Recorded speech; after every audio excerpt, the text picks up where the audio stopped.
Hey everybody, what's going on? Dru Manchu here, doing a little bit of a live stream impromptu. Was trying to record a video, was having some trouble with some software. Figured I'd just go ahead and do it live. Screw it, we're gonna do it live. I don't know if anybody's even watching right now. Comics Misexplained was in the chat for a minute. Saw I had a couple people waiting. Think they all dipped out. Who knows? But we're going to go ahead and do this. We're going to do it quick. Old school style. Just going to go through my haul. Let you guys know what I thought about each book. And whether or not I read it yet. So this right here is the new Teen Titans Deathstroke crossover. Deathstroke 42. I really dig this B cover here.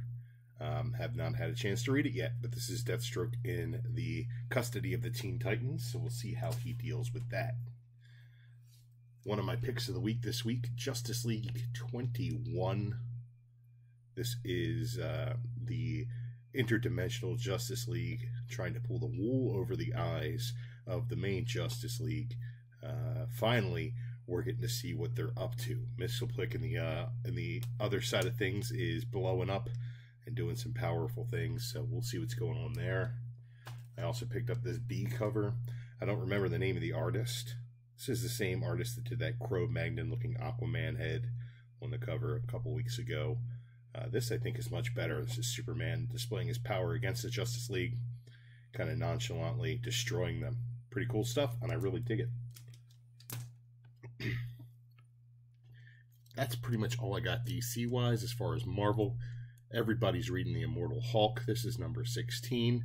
The reappearance of Joe Fixit. So some cool stuff going on in here. Really enjoying it. Really getting a good chance to see what's going on inside the psyche of the Incredible Hulk. Old school storytelling here. This is definitely a must read. If you're a Marvel fan or just a Hulk fan in general, definitely a must read there. Hulk's also kicking ass in Avengers No Road Home. Picked up this variant here of number 8. And this is the A cover here. Really digging this story. Same team as behind No Surrender. Get some awesome stuff happening here with Voyager. You got Nyx, the goddess of the night, squaring off against the Hulk. Some awesome stuff. Rocket Raccoon being amazing as well. Some amazing storytelling being told there. Really good stuff. Also, Deadpool number 11. This guy right here on the cover, he's Good Night. Deadpool killed his parents in an alley outside a movie when he was 12 years old. And this led him to be a vigilante. This is kind of his origin story here. Really cool stuff. He basically has some mystical training and also makes a deal with Mephisto. So he's done just about everything he could possibly do in the Marvel Universe to become a badass. And he's trying to kill Deadpool. So Deadpool can't die. This is pretty cool stuff. Lots of good action in here.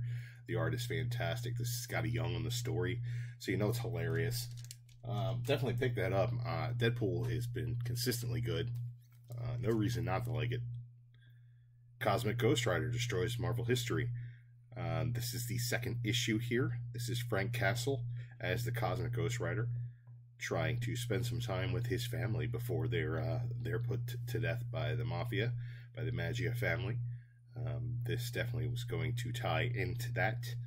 So I'm excited to see where this goes. This is really well written. Funny stuff. This is Paul Scheer on most of the writing.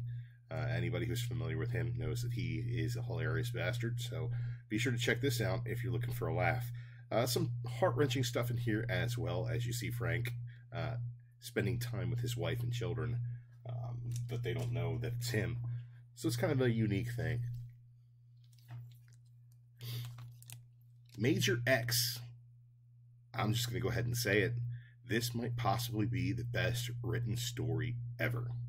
I say possibly because the art was so atrocious, I couldn't get past the first 3 pages. So I didn't read it. Probably not going to.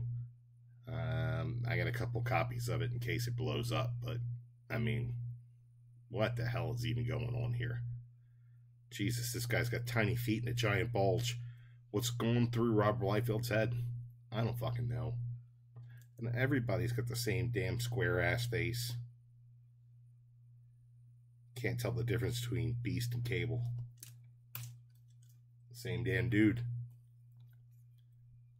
Uncanny X-Men 15. This is great, man. Hope and Banshee and the Brotherhood are finally revealed. We get a little bit of a showdown. We get Cyclops shot in the eye, so he literally becomes a Cyclops.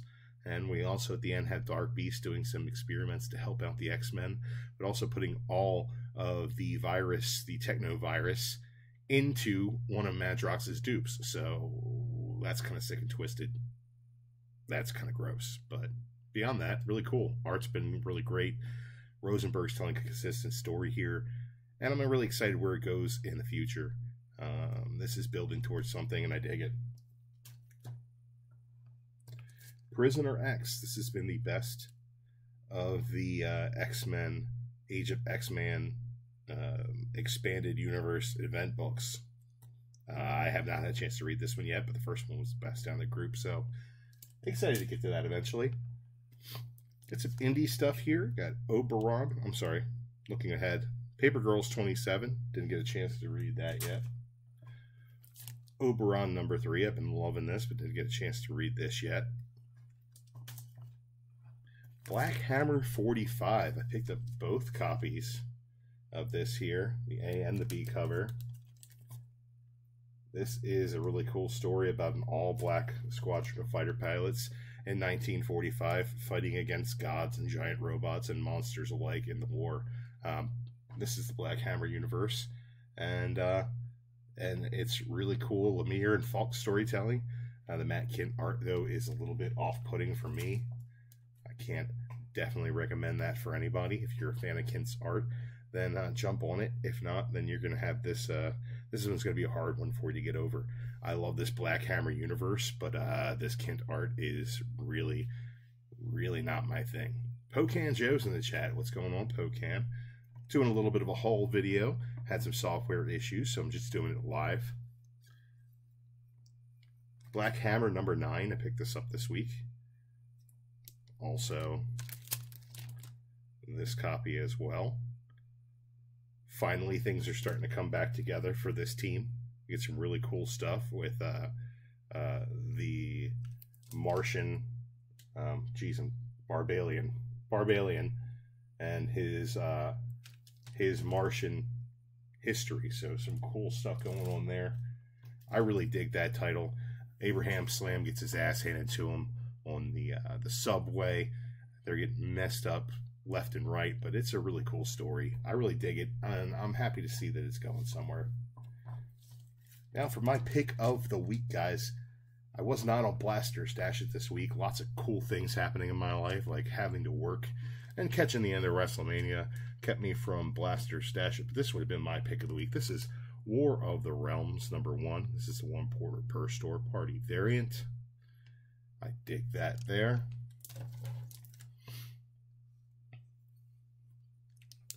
Really dug this cover here.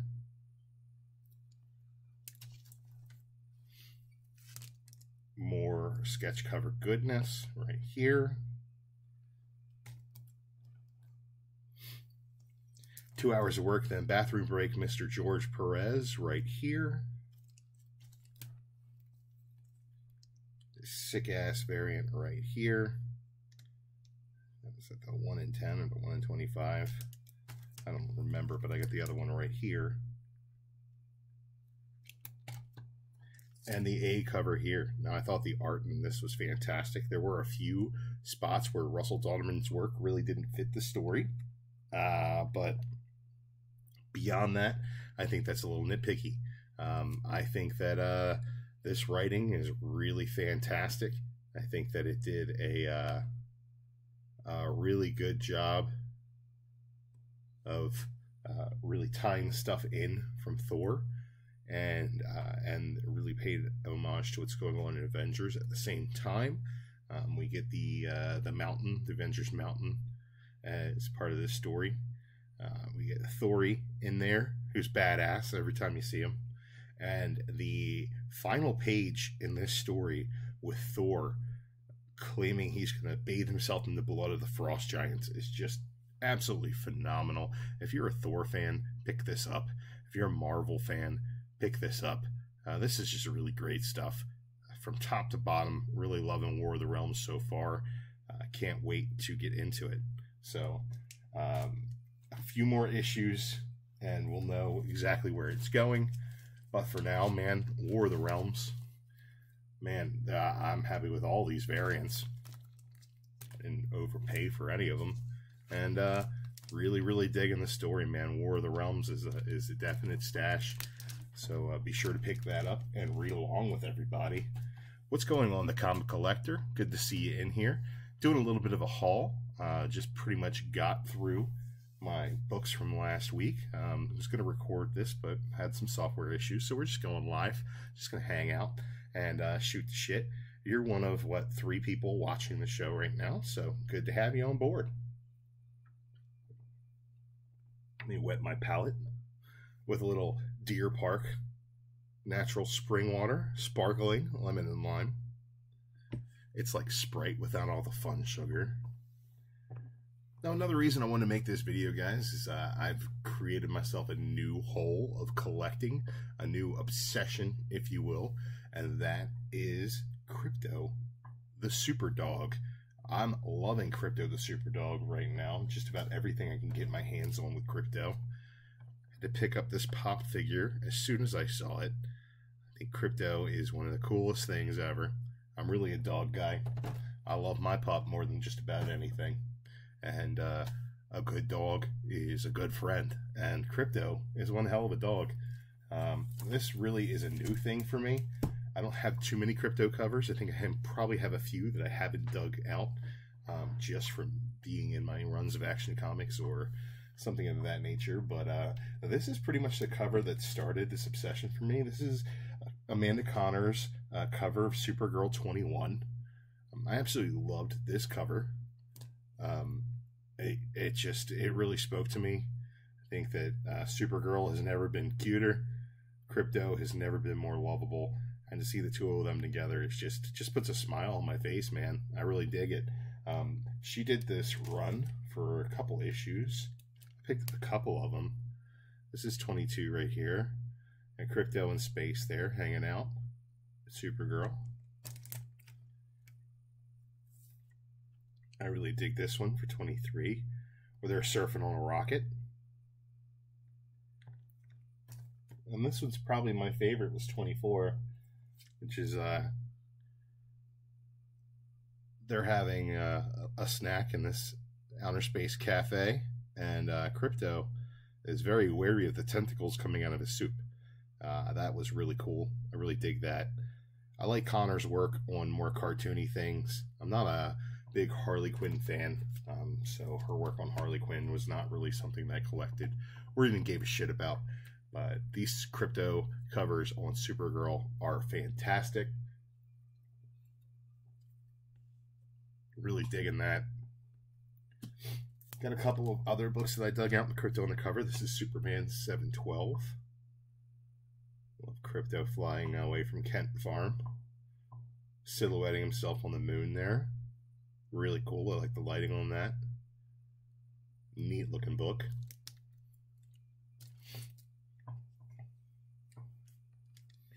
Krypto's probably never looked better than he does here, depicted on Action Comics. This is 871. This is where's that 671? 871. This is Alex Ross doing Krypto. All kinds of supermen, Kryptonians hanging out on the cover there.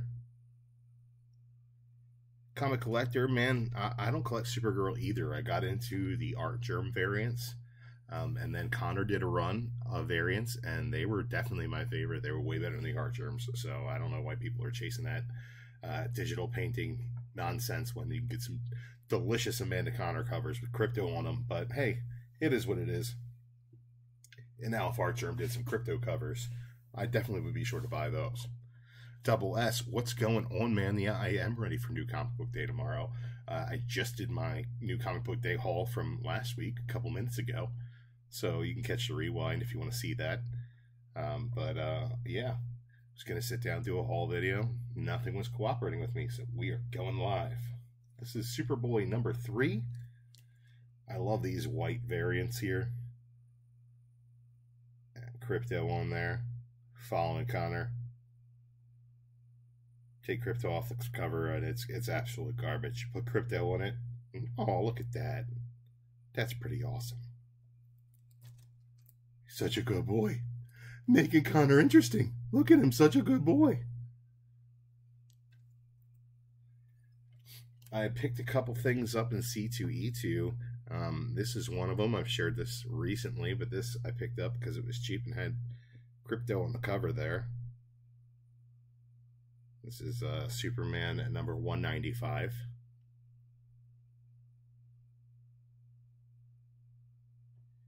Comic Collector, yeah, Ross did a good bunch of those covers. It's actually the last, New Krypton. That story arc had a connecting variant. Yeah, I absolutely needed to have that. Can you have it? No, Chad, you can't. I'm loving Krypto too much. If I find another copy for you, brother, I'll send it right your way. Here's the original Superboy. This is Superboy 109. Just picked this up. This is in pretty terrible shape, but I got a good price on it. That's a nice 12-cent Superboy. Got some writing right there on the cover. But this is, he's got Krypto chained up with a kryptonite leash. See, that's a double crossing. Super Pooch has stolen my master from me. Now he thinks he's top dog of the universe. This is pretty cool. I absolutely love Krypto, so seeing him on this cover here, being replaced, it's like, what? What's going on there? And I did pick up 2 10-cent Superboys recently. This one is definitely beat to shit. Barely a Krypto cover. You see a Krypto dummy destroyed there as Lex Luthor is training Destructo to take out Krypto and Superman. After I'm through training this super mutt, it'll be curtains for Krypto and his master. That's really cool. So not only Krypto, but other super dogs. Enjoying those. And this is Superboy number 82, which is the Bionic Krypto Bizarro. An imperfect double of Krypto. Me hates Superboy, will destroy him. There are 3 parts to the story. These old Superboy comics are nigh unreadable. They're pretty ridiculous. But man, are these covers great. Some of the art inside here is good as well, but these are not in their greatest of shape, and I really don't like flipping through them. Would definitely like to upgrade these at some point. I do have some more Krypto covers floating around throughout my collection. That's damn near 20,000 books, and I can't dig through all of them. Those are just some of the ones that I picked up recently, and my favorites that got me in on this Krypto collecting kick, man. So if you guys see any Krypto out there in the world in the dollar bins, 50-cent bins, you know your Uncle Drew will take that shit. Just pick them up and throw them up on an auction. You know I'm going to be bidding on Krypto books all over the place. Some people invested in cryptocurrency. I'm investing in Krypto, the super dog. So, you know, we'll see who comes out on top. Probably not me.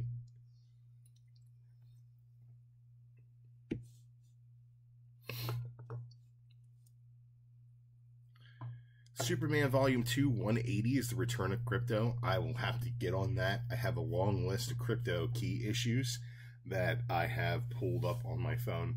And those are the things that I'm going to be looking for throughout. But man, big friend of Krypto. He's Superman's best friend, and I'm a fan, man. Really digging it.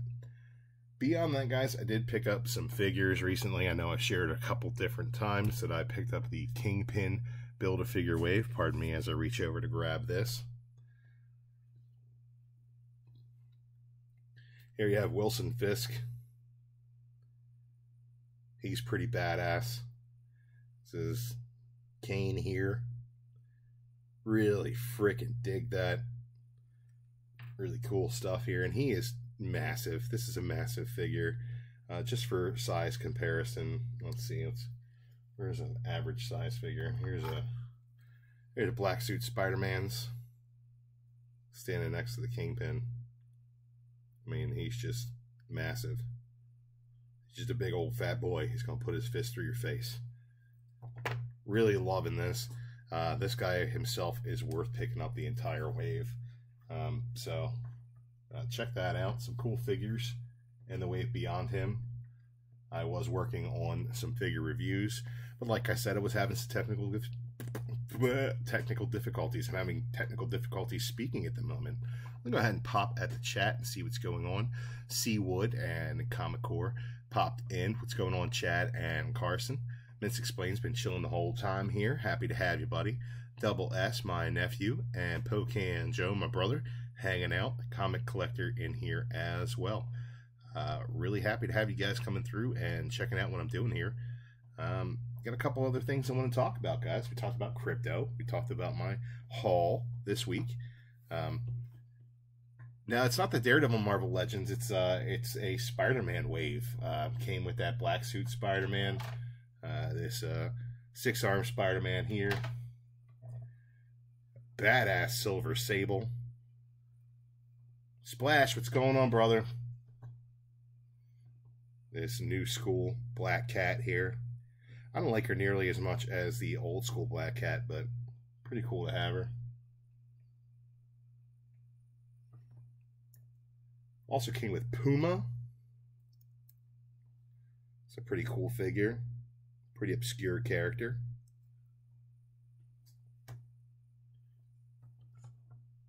Night Thrasher for you 90s New Warriors fans. Yeah, he does have a skateboard. Chills on his back there with his batons he uses to beat down evil. Gotta love Night Thrasher. And the Red Goblin as well, which is a really cool figure. Had some photos of him on my Instagram. He's super posable with the exception of this giant tail. But makes him kind of like a tripod, so you can stand him up just about anywhere. So, pretty cool deal. Now, beyond comics this week and my Krypto books, I did a couple things. I can tell you this much: Sunday night, I watched WrestleMania. And I might just say, it might be the worst WrestleMania in recent memory. Pretty darn bad. Just underwhelming from bell to bell. And I don't think it's the fault of the performers at all. I think that it was just a really, really long show. And not a whole lot of build-up for these matches. That were just kind of underwhelming. On a weekend dubbed WrestleMania weekend, WrestleMania was the weakest of 3 shows. NXT was probably the strongest. TakeOver New York was really, really good. The G1 Supercard on Saturday was Ring of Honor and New Japan, and was pretty darn good in its own right. And WrestleMania came out, and it was basically just a whimper. I think there were really 3 great matches on the card. The Daniel Bryan Kofi match was really good. A little underwhelming finish to the match. I think knowing that the other title was underneath of the hemp title, which was hilarious, that really took a lot of wind out of it. The fact that we knew that Big E had shirts ready to go. He had a prize for Kofi when he won, not if he won. That was a bit ridiculous.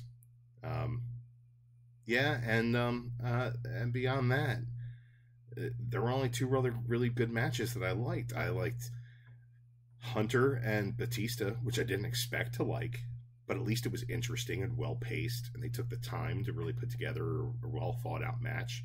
I think that Batista's sell of the first pedigree was pretty terrible, and I think the second pedigree, he looked like he was dead, so that was pretty awesome.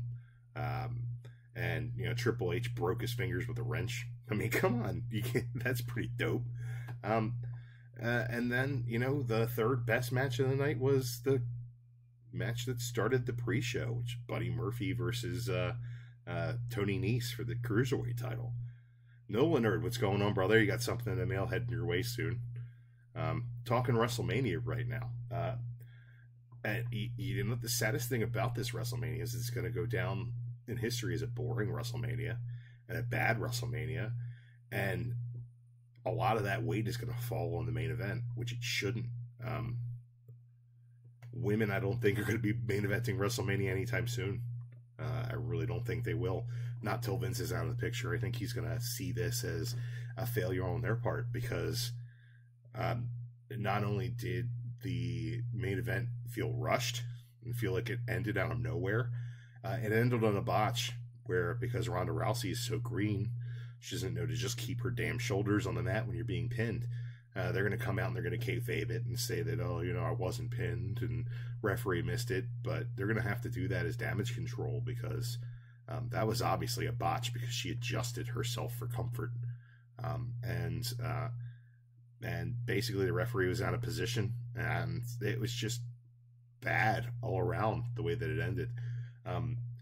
Especially since Charlotte blew the spot, didn't go through the table. And then the next spot was Rousey not being able to get her shoulders down for the 1, 2, 3 properly. Becky should have gotten more out of that. The place should have been on fire. Of course it wasn't, because it was a 7-hour show, and everybody started falling asleep in the stands, man. You know, you want so much more from WrestleMania.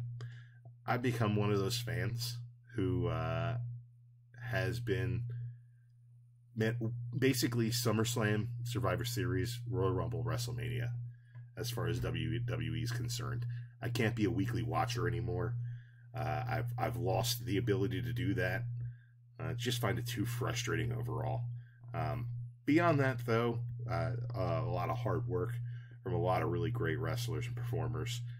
Really good to see them get out there and get paid. But just lackluster from top to bottom, man. Shane and Miz, I mean, that high spot at the end onto a crash pad, which was obviously a crash pad, lost a lot of the luster of something that's supposed to be that big. Yeah, I know safety is a concern for these performers, but I mean, if you're going to be that concerned about safety, just don't do a crazy ass spot like that. If you're going to land on a crash pad and make it look dumb. Meh. Kurt Angle's final match was disappointing. You know, the SmackDown Women's Tag Team title match that ended well booked, but I mean, Tamina and what's her name, big old Samoan lady, weren't a factor. They weren't in the match at all. Maybe it's because they're terrible, but man, 7 hours, a lot of filler, jokes about Kevin Nash reaching up dudes' butts. I'm going to pass. WrestleMania, 3 out of 10. 3 out of 10. Let's go from talking about something that I didn't like to something that I did like. Let's talk about SHAZAM. That's right, SHAZAM, the movie. SHAZAM. Fake-ass Captain Marvel, I call it, because I'm more of a Marvel guy. I like the Kree. I like Marvel. I like Marvel Universe much more than I like Fawcett Comics, or how Shazam's been tossed into the DC Comics. That being said, I don't have anything against Shazam. I think Shazam is just fine. I think that Shazam is a fun character that has a lot to offer. And I think that DC finally made a top-tier comic book movie. For the first time since The Dark Knight, DC made a comic book movie that should be in the discussion for best comic book movie of all time. It's in my top 10. It's in my top 10 comic book movies of all time. There you go. I said it. Was it better than Captain Marvel? Hell yeah, it was better than Captain Marvel. It was. It was better than Captain Marvel. It was better than Wonder Woman. It was better than Aquaman. It was better than... You know what? I might say it was better than The Dark Knight. But, you know, that's just me. Just a matter of opinion. But this was a really, really good film. Really well casted. All the children were spot on perfect. Darla was fantastic, man. It was just really, really good. Jamie Foxx as the wizard Shazam was actually good. It was actually decent. I was not expecting that. Mark Strong was a fantastic villain. The action was great. The comedy was awesome. Didn't miss a beat. The guy from Walking Dead who plays Jerry, I guess that's his name, played the foster father for the Shazam family. Spoiler alert: the Shazam family is in the movie. That is the biggest spoiler I can give you. But anybody who knows Shazam will know at the beginning when he gets his powers that's kind of foretold. So I was very excited to see that. But the guy who plays Jerry as the foster father was fantastic, really great. His interaction with his wife about the kids and about family was really cool. I really dug it. I thought that this is a great movie for families. This is a great movie for young adults. I think this is a great movie for parents. This is a great movie for nerds. Lots of fan service in there. Comics Mrs. Blaine said he was stoked to see Mr. Mind in the beginning, and then later, yeah, Mr. Mind's in there. Some really cool stuff. I think that he was, he said, you know, I thought that Levi did a really good job. I thought that he got these powers and was exploding with youthful exuberance over his excitement and his confusion. I thought it was really, really good. I thought that Darla Stole the Show was absolutely hilarious and heartwarming the entire time. Freddie was fantastic as well. Just his mannerisms and as a child were great, and then he turned into that fuckwad from the OC when he turned into the Shazam version of himself. But that was actually hilarious too. Really good, man. I thought Shazam was just fantastic. I thought that they should really focus on doing a sequel to Shazam before they do anything else with the DCU. Like this Matt Reeves Batman movie, put it on hold. Just put it on hold. I don't need more nonsense coming out of the DCEU about how it has to be dark and brooding and blah blah blah blah blah. And Shazam did the perfect skirting of being part of the DCEU and then just like being in a universe where Batman and Superman exist. Yeah, the Superman costume did show up at the end. Spoiler alert. But, there wasn't any particular Superman in it. Yeah, there were Man of Steel or BVS toys the kid was bashing together. That was BVS, Batman versus Superman, in those toys. But beyond that, man, this was it was a breath of fresh air, especially for the DCEU. You got a movie like Wonder Woman, which does all the marketing right, has the right look, but then it comes out as a terribly paced movie with a terrible third act with floating Professor Lupin at the end. That it was just not that great. And Aquaman, for all of its great pacing and great action, makes absolutely no sense when you chop it down. It just really doesn't. I think the best thing about Aquaman is that the second it stopped making sense, something else started happening to distract you from the fact that it doesn't make sense anymore. Shazam doesn't have those problems. There are no holes in the plot. There are no holes in the characters' motivations. Dr. Sivana is not on a plot to take over the world. He's on a very low-level plot to destroy Shazam, to be the only one holding the power. It doesn't get out of hand at any place. It is what it is, and it's a self-contained movie that doesn't need anything else. It stands on its own. It also portrays itself as a part of a bigger world, and it doesn't really necessarily matter what part of that world it is. I really dug it. I thought that Black Panther, it was nominated for an Oscar. And I saw somebody write that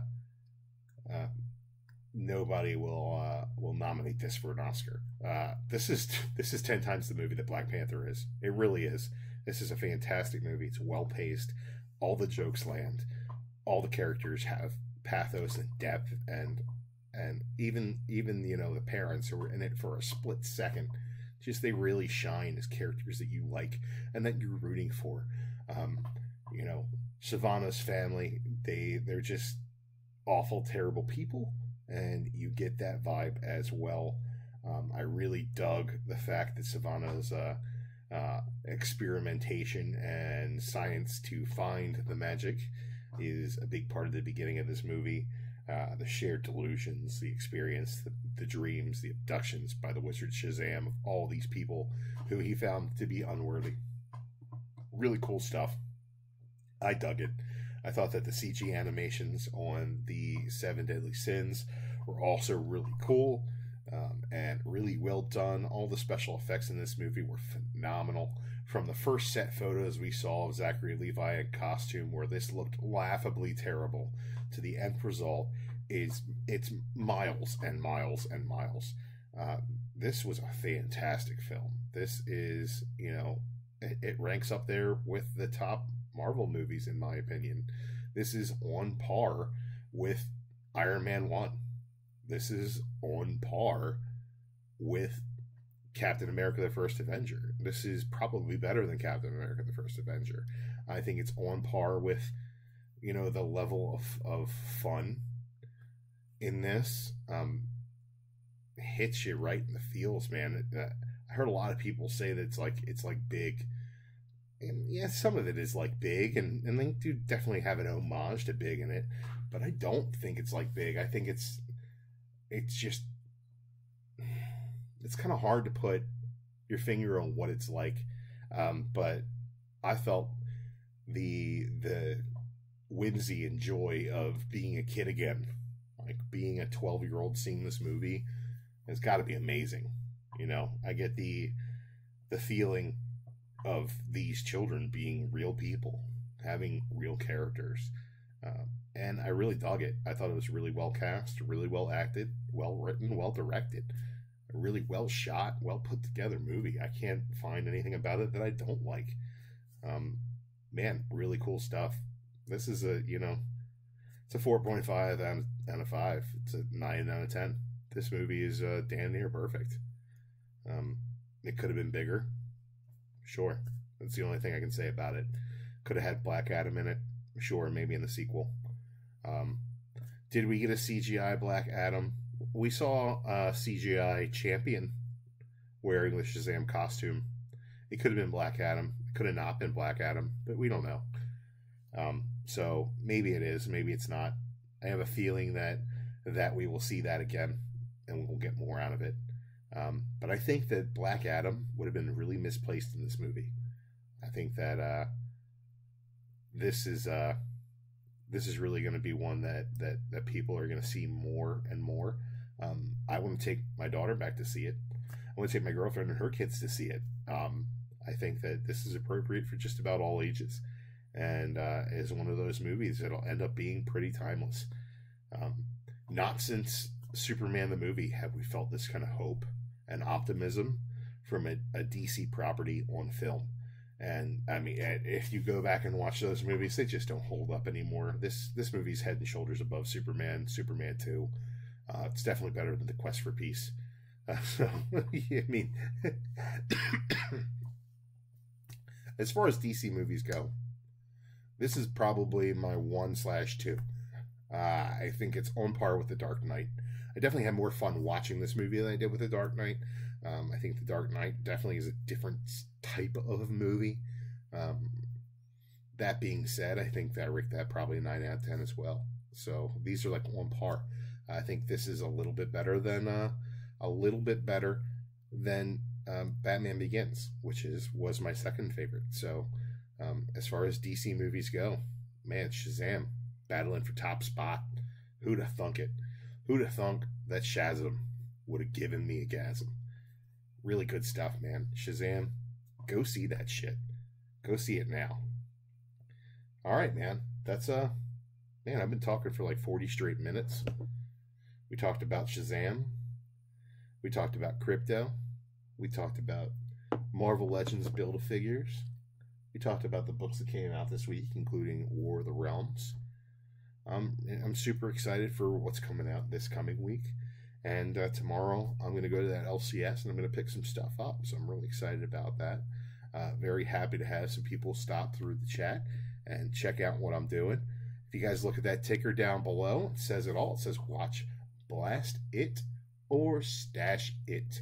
Comic book show on Sunday nights, 10 p.m. Eastern Standard Time on the Blast It or Stash It Comic Book Show YouTube channel. Be sure to check us out there where we review all the books. We go in depth. Mikey talks about Funkos. When Mikey's not there, I make fun of Funkos, even though I got this beautiful Krypto, the Super Dog Pop right here. Man, you know what?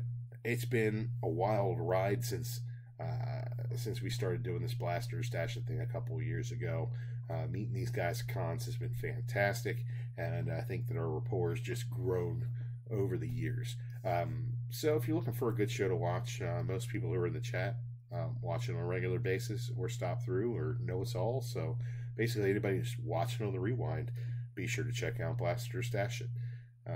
I wasn't there this week, and I don't know if I'll be there next week. Depends on my work schedule. So I am advertising a show that I'm not even on.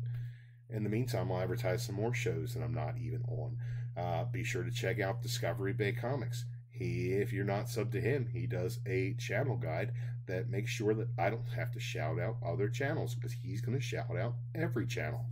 So watch him and see what you're missing. I also have a 300 subscriber contest going on right now.